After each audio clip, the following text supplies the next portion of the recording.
Robert F. Kennedy Jr. had faced controversy his entire life. Whether it was his environmental activism or his strong stance on vaccine transparency, he was no stranger to scrutiny. But nothing prepared him for the message he received late one evening. His private email inbox pinged with a notification. The subject line read, "They won't let me speak. But I need you to listen." The email was short and cryptic. "Mr. Secretary, if you truly care about public health transparency, meet me at the old Washington Bridge at midnight. No security, no aides, just you." RFK Jr. stared at the screen, his instincts kicking in. Was this a trap, a hoax, or an opportunity? He had been fighting for vaccine safety for years, yet every time he pushed for accountability, he was branded as a conspiracy theorist. But if someone on the inside had real information, this could change everything. Despite the risk, he made his decision. He would go. The air was crisp as RFK Jr. approached the dimly lit bridge, his hands tucked in his coat pockets.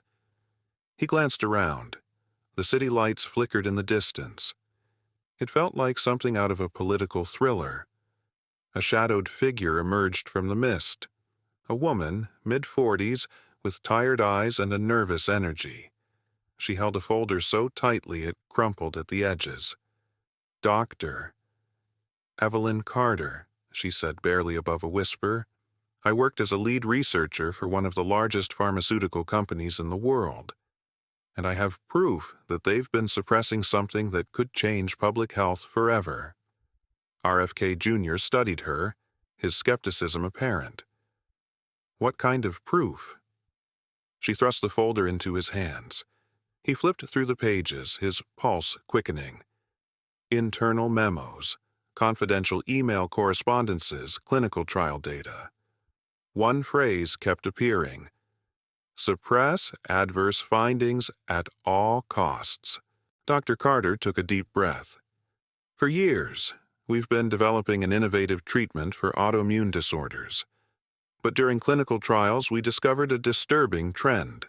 Certain vaccines, in rare cases, triggered severe neurological disorders in genetically predisposed individuals. Instead of refining the formula or warning the public, the company chose to cover it up." RFK Jr. tightened his grip on the folder. "Why suppress this information?" "Because billions of dollars are at stake," Dr. Carter said bitterly. "If they admitted even the slightest risk, it could lead to lawsuits, loss of public trust, and regulatory crackdowns. So, they did what they always do. They buried the data, discredited whistleblowers, and moved forward like nothing was wrong." He exhaled, shaking his head. This wasn't just theory or speculation. This was hard evidence. "Why come to me?" he asked. "Because no one else will listen," she said, desperation creeping into her voice. "You're the only one with the power to bring this to light. But you have to be smart about it. If you just release these documents, they'll discredit you, just like they've done before. You need a plan." RFK Jr. looked down at the folder. This wasn't just about his reputation anymore. This was about the truth, and ensuring that the world heard it.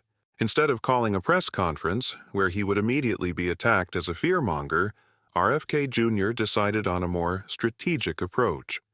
He arranged a closed-door bipartisan hearing with top scientists, respected health officials, and investigative journalists, people with credibility who couldn't be easily dismissed. The room was filled with quiet murmurs as the presentation began. RFK Jr. laid out the data, document by document. When he reached the emails between executives explicitly ordering the suppression of adverse findings, the room fell silent. "These aren't just accusations," RFK Jr. said firmly. "These are internal communications from some of the most powerful figures in the pharmaceutical industry. They knew the risks, and instead of addressing them, they chose to hide them." A murmur rippled through the audience. Even his fiercest critics couldn't deny the evidence. Within weeks, investigations were launched. Subpoenas were issued to pharmaceutical executives. Public health agencies announced plans to reform vaccine oversight, ensuring greater transparency. And for the first time in his career, RFK Jr. wasn't just seen as a critic, he was seen as a reformer. As expected, the backlash was swift.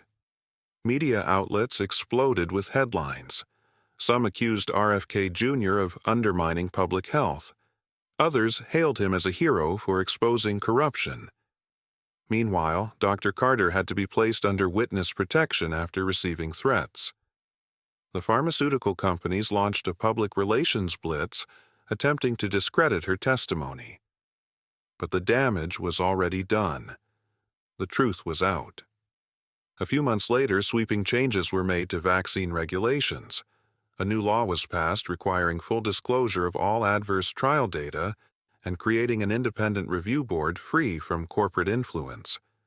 Public trust in medicine, which had been eroding for years, started to rebuild, not because people were forced to believe, but because they saw accountability in action.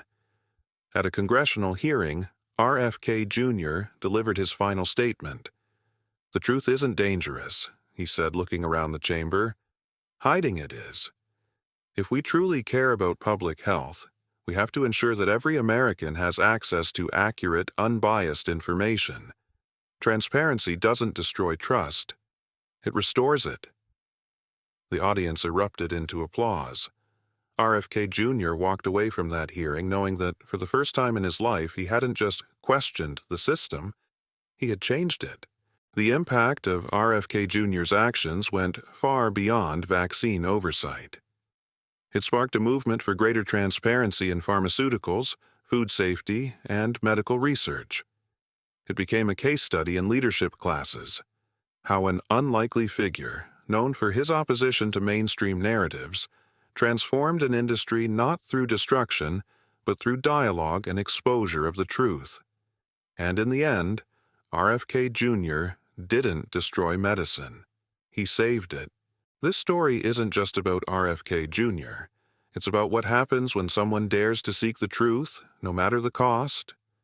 Would you have taken the risk? What would you have done in RFK Jr.'s place? If this story inspired you, don't forget to like, share, and subscribe for more thought-provoking content. And let us know in the comments. Do you believe in full transparency no matter the consequences?